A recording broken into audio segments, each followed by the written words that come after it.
Lasya please please, నా కడుపులో ఉంది నీ హస్బెండ్ బేబీనే, నన్ను చంపకు. లాస్యా లాస్యా, కోడలా నువ్వు కింద పడున్నావేంటి? ఏమీ కాలేదు, నువ్వు టెన్షన్ పడకో. జాగ్రత్త కోడలు పిల్ల. అత్తయ్య గారు, లాస్యని కోడలు అని ఎందుకు పిలుస్తున్నారు? అవినాష్, నేను కదా నీ వైఫ్ని.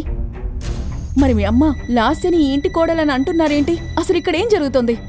వాణ్ణి అడిగితే ఏం చెప్తాడు? నేను చెప్తా విను. నువ్వు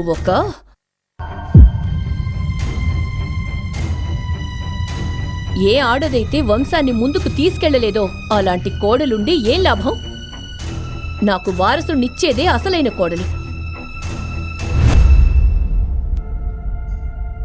అవినాష్, లాస్య కడుపులో పెరుగుతున్న బిడ్డ నీదా?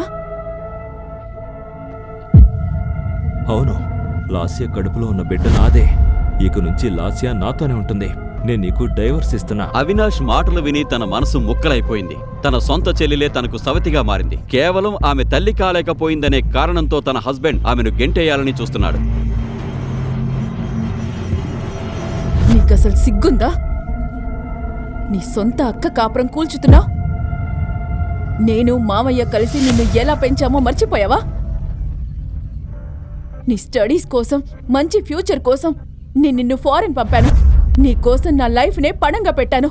కానీ నువ్వు నా కాపురాన్ని కూల్చేస్తున్నావా? నా మీద అంత కన్సర్న్ చూపించడం ఆపేయి. ఇవన్నీ చేయమని నేను నిన్ను అడిగానా? పెద్ద త్యాగమూర్తిలా నటించడం ఆపు. ఇక అమ్మా నాన్నలు చేసింది అది వారి బాధ్యత మాత్రమే. అసలే నా తల పగిలిపోతుంది. ఈ మెలో డ్రామా ఆపు.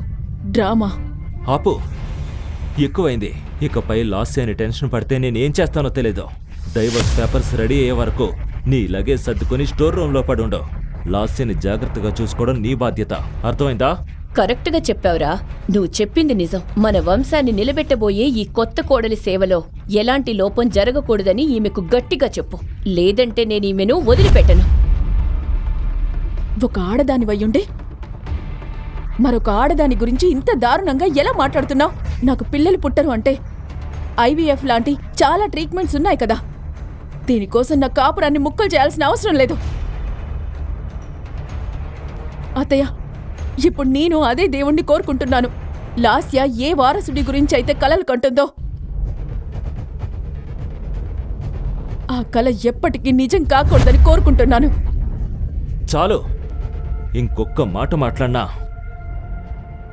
నీ లగేజ్ సర్దుకొని వెంటనే సర్వెంట్ రూమ్కి పో. అర్థమైందా? అవినాష్, నేను నీ వైఫ్ని. అది డైవర్స్ వచ్చేంత వరకే. మనం వెళ్దాం. పద మమ్మీ. అవినాష్ అన్వితను పట్టించుకోకుండా అక్కడి నుంచి వెళ్ళిపోతాడు. చిన్నప్పటి నుండి అన్విత చాలా శాంత స్వభావం కలది. ఆమె తల్లి చాలా కాలం క్రితమే చనిపోయింది.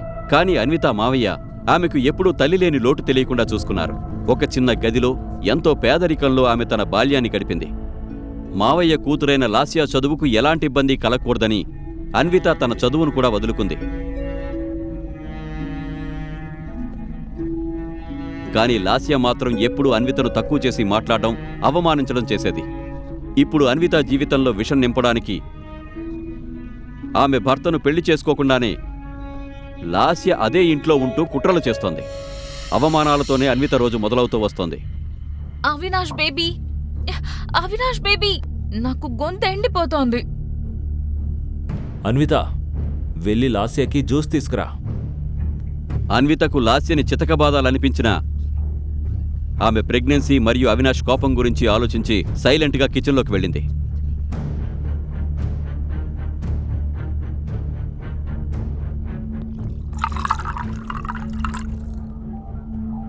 ఎవరికోసం ఈ జ్యూస్ తీసుకెళ్తున్నావు? అత్తయ్య, లాస్య కోసం.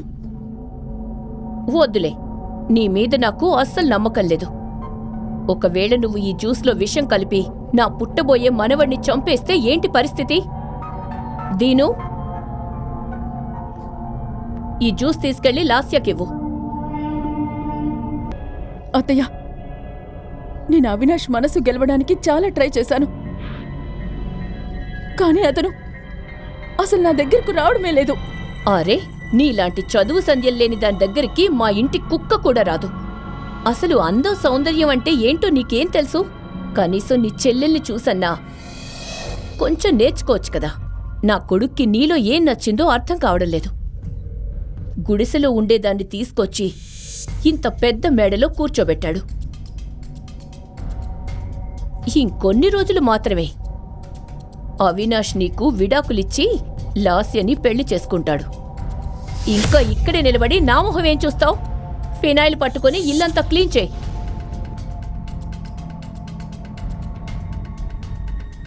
ఇల్లంతా క్లీన్ చేసిన తర్వాత అవినాష్తో మాట్లాడే ఛాన్స్ కోసం అన్విత రూంలోకి వెళుతుంది. కానీ అక్కడ అవినాష్ లాస్య హ్యాండ్పై ముద్దు పెట్టుకుంటూ ఉండడం చూసి అన్విత కళ్లల్లో నీళ్లు తిరుగుతాయి. అయినా ధైర్యం తెచ్చుకొని అన్విత ఇలా అంటుంది. అవినాష్, మన మధ్య ఉన్న సీక్రెట్ నీకు బాగా తెలుసు. అదంతా తెలిసి కూడా నువ్వు లాస్యని ఎందుకు పెళ్లి చేసుకుంటున్నావు?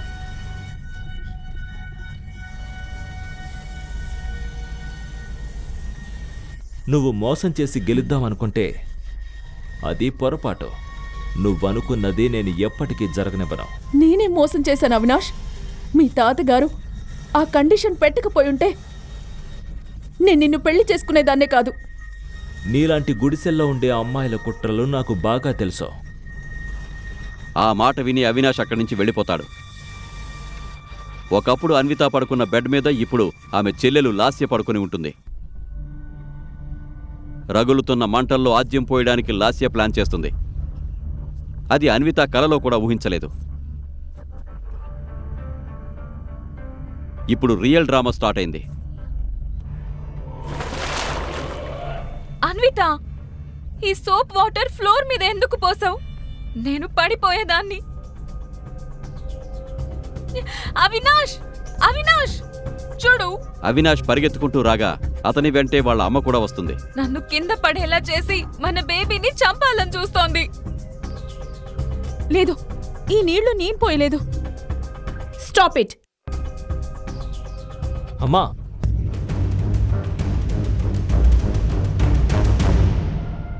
ఒక్క క్షణం అన్వితకి అనిపించింది ఏంటంటే ఏం జరిగినా సరే అవినాష్ తనను ఇంటి నుంచి బయటకు గెంటేయడని. కానీ get out of my house. Avinash please, నేను ఎక్కడికి వెళ్తాను? ఇలా చేయకు ప్లీజ్. నేను నీ వైఫ్ని. ప్లీజ్ నాకు ఇలా అన్యాయం చేయకు. నేను నీతో పాటు ఉంటాను. ప్లీజ్ నన్ను ఇంటి నుండి బయటికి పంపకు. Please please please please. నేను ఇప్పుడు ఎక్కడికి వెళ్ళాలి?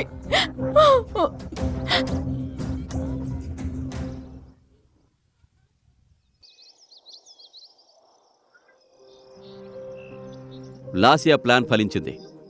అన్వితను శాశ్వతంగా ఇంటి నుంచి బయటికి పంపించేసింది. తన దారిలో ఉన్న అడ్డంకి తొలగిపోయిందని లాస్య అనుకుంది.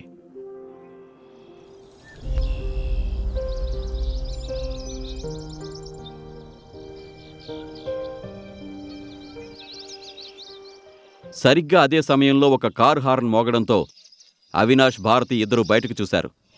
కారులో ఉన్న వ్యక్తిని చూడగానే అన్విత షాక్ అయింది. తనకు ఏం జరుగుతుందో అర్థమయ్యే లోపే ఒక చెయ్యి ఆమెను లోపలికి లాగింది. కాస్ట్లీ ఆడి ఫుల్ స్పీడ్తో రయ్యమంటూ వెళ్ళిపోయింది.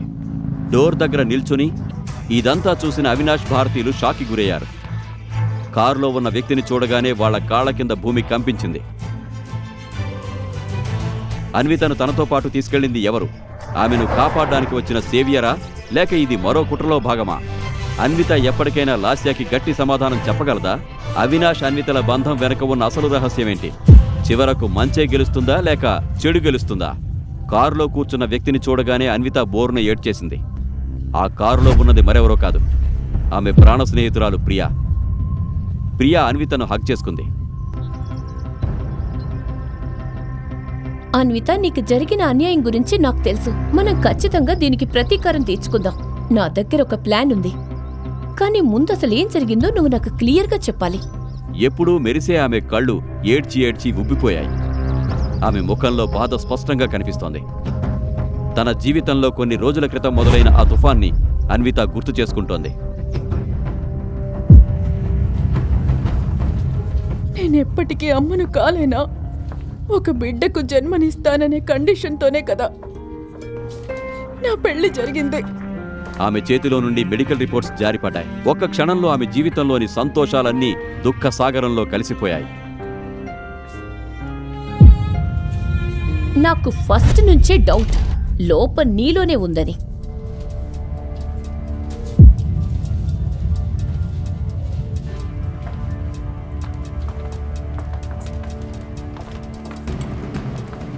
అందుకే కదా 4 ఏళ్లైనా నీకు పిల్లలు పుట్టలేదు. అత్తయ్య ప్లీజ్, ఇంటికి వెళ్ళి మాట్లాడుకుందాం. ఎందుకు? ఇక్కడ మాట్లాడితే సిగ్గుగా ఉందా? 4 ఏళ్ల నుండి నన్ను అమ్మమ్మని చేయకుండా టైం వేస్ట్ చేస్తున్నప్పుడు లేని సిగ్గు ఇప్పుడెందుకు? నువ్వు మా ఫ్యామిలీలో అడుగు పెట్టినప్పటి నుండి మాకంత దురదృష్టమే. అన్విత తన అత్తయ్య మాటల్ని భరిస్తూ ఉండగా సరిగ్గా అప్పుడే ఆ హాస్పిటల్ కారిడార్లో ఆమె భర్త అవినాష్ని చూసింది. అవినాష్, అవినాష్!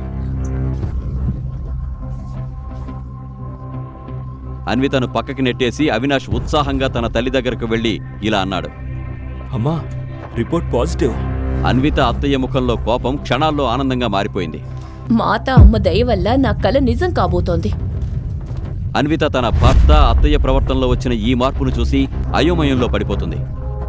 ఆమె అర్థం చేసుకునే లోపే ఆమె కజిన్ లాస్యా అక్కడికొచ్చి అత్తయ్య కాళ్ళు మొక్కుతుంది. చల్లగా ఉండు తల్లి, నీ వల్లే నా కల నిజం కాబోతోంది.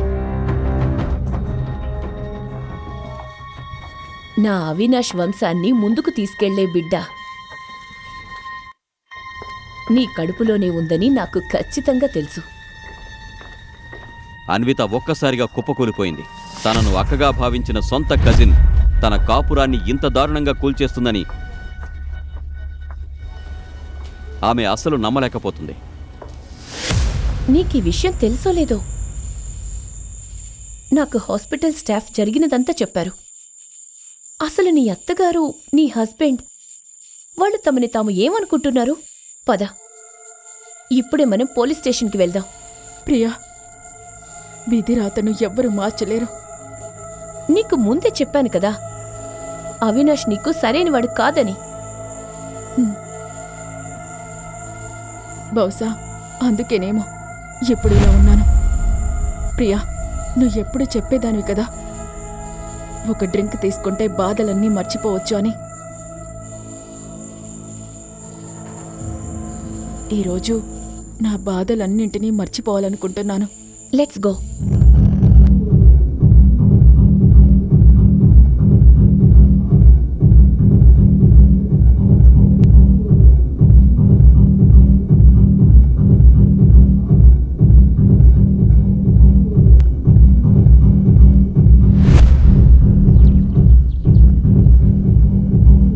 బాలేదా? అక్క ప్లీజ్ ప్లీజ్, నా కడుపులో ఉంది నీ హస్బెండ్ బేబీని, నన్ను చంపొద్దు. నాకు డైవర్స్ కావాలి.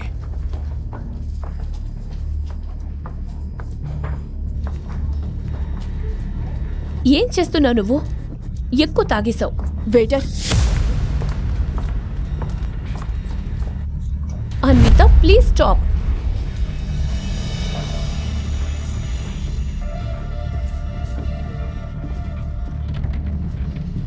వెయిటర్, అన్విత,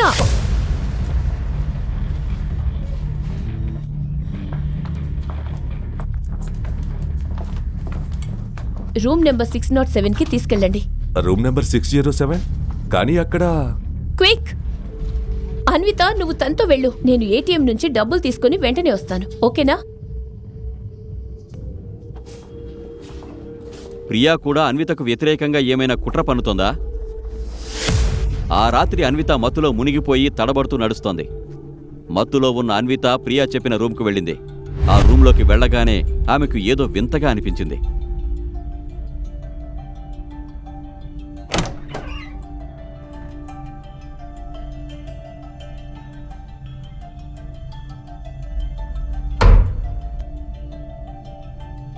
ఆ రూంలో ఎవరో తన దగ్గరకు వస్తున్నట్లు అనిపించింది.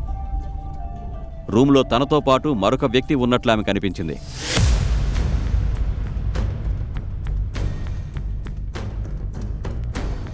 అన్వితకు ఒక నీడ తన వైపుకు వస్తున్నట్లు అనిపించింది.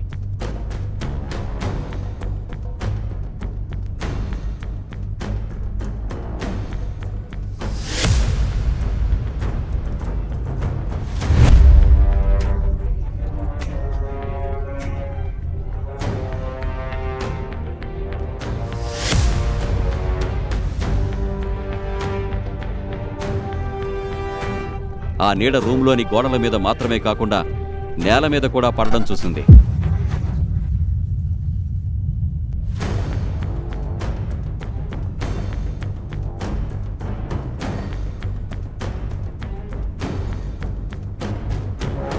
అన్విత భయంతో స్పృహ తప్పి పడిపోయింది.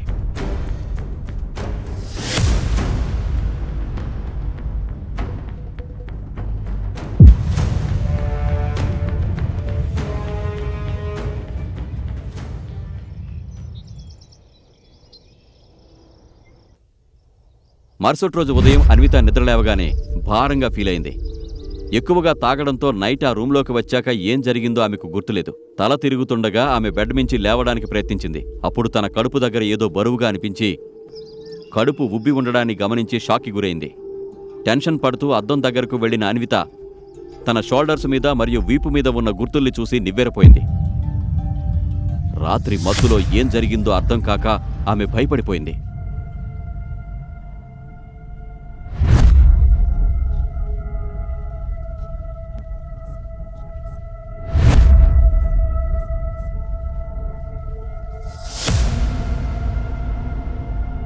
నా పొట్ట ఎందుకిలా ఉబ్బింది? నా షోల్డర్స్ మీద ఈ మచ్చలేంటి? అసలు రాత్రి ఏం జరిగింది?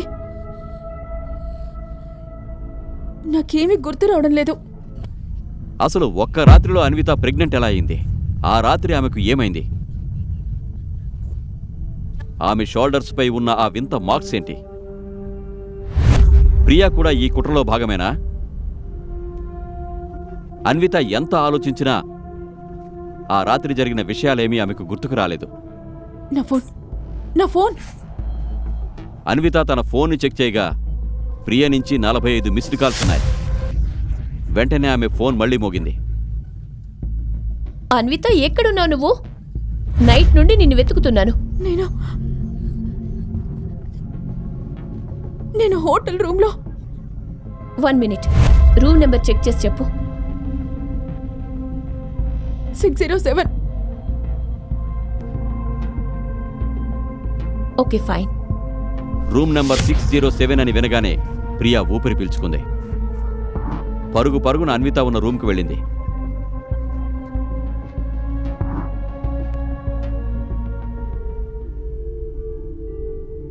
ఏంటి ఇలా ఉన్నావు? ఇలా ఎలా అయిపోయావు? అసలు నీ పొట్ట ఇంతలో ఉబ్బిందేంటి? మనం ఇప్పుడే డాక్టర్ దగ్గరికి వెళ్దాం.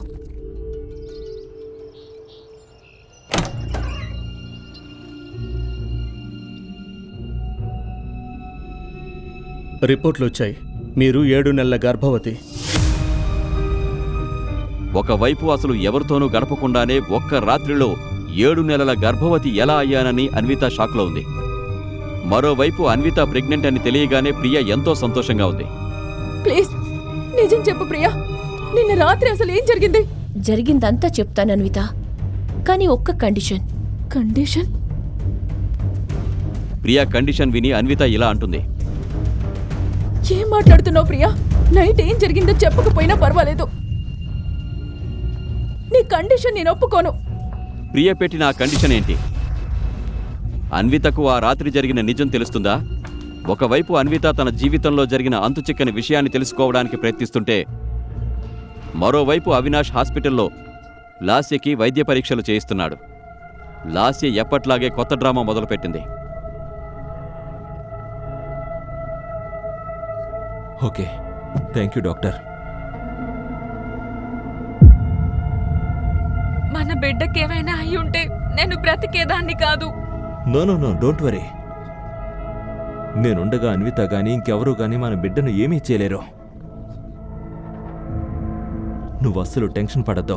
నువ్వు జాగ్రత్తగా ఉండో. నేను నీకోసం జ్యూస్ తీసుకొస్తాను, ఓకే?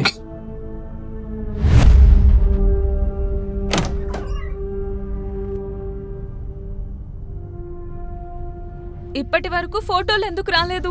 అరే మేడం, ఆ అమ్మాయి దొరక్కపోతే ఫోటోలు ఎలా పంపిస్తాం? రాత్రంతా వెతికాం, కానీ ఆ అమ్మాయి ఎక్కడ దొరకలేదు. అసలు అది ఎక్కడికి పోయినట్లు? ఒక్కసారి దొరికితే చాలు, ఆమెకు ఎలాంటి పరిస్థితి కల్పిస్తానంటే. అదే సమయంలో అన్విత మొబైల్కి ఒక మెసేజ్ వస్తుంది. రూమ్ నెంబర్ 602లో 10 మంది ఉన్నారు. వాళ్ళు నీ కోసం వెతుకుతున్నారు. వాళ్లను లాస్య పంపింది. ఏంటి? అసలెవరు నువ్వు? ఇదంతా నీకెలా తెలుసు?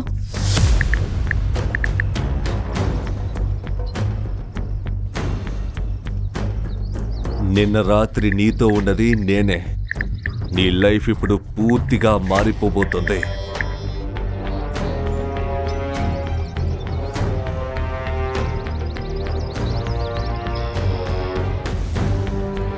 నీకు నిన్న రాత్రి ఏం జరిగిందో తెలుసా? ఒక్క రాత్రిలో నేను 7 నెలల గర్భవతిని ఎలా అయ్యానో నీకు తెలుసా? నాకన్నీ తెలుసు.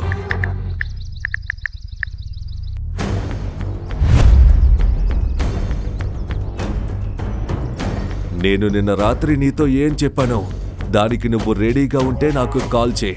బాగా ఆలోచించు. డెసిషన్ నీదే. నీకు జరిగిన అన్యాయానికి నేను ప్రతీకారం తీర్చుకుంటాను. నీకు దక్కాల్సిన హక్కును నేను నీకు ఇప్పిస్తాను. నీ మిస్టర్ షాడో. అసలు ఎవరి మిస్టర్ షాడో? నిన్న నైట్ జరిగిందేమీ ఎందుకు నాకు గుర్తులేదు. ఈ ప్రశ్నలన్నింటికీ సమాధానం మిస్టర్ షాడో మాత్రమే చెప్పగలడు. భయంతో టెన్షన్తో అన్విత చివరికి మిస్టర్ షాడోకి కాల్ చేస్తుంది.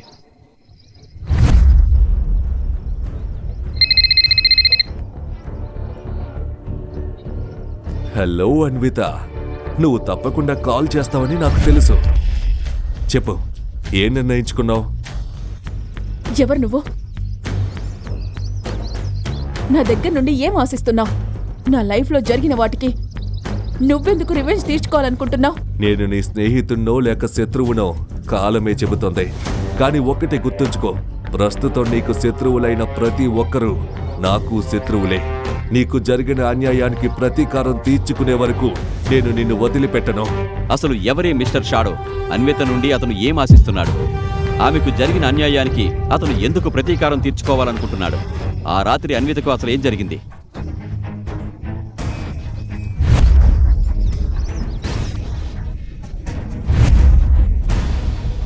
ఒక్కరోజులోనే అన్విత 7 నెలల గర్భవతి ఎలా అయింది? ఆమె షోల్డర్స్ పై ఉన్న ఆ గుర్తుల అర్థమేంటి? ఇందులో ప్రియా పాత్ర ఉందా? ఆమె అన్వితకు పెట్టిన కండిషన్ ఏంటి? అన్విత జీవితంలో ముందు ముందు ఏం జరగబోతోంది? ఈ ప్రశ్నలకు సమాధానాలు తెలుసుకోవాలంటే నెక్స్ట్ ఎపిసోడ్ వినాల్సిందే.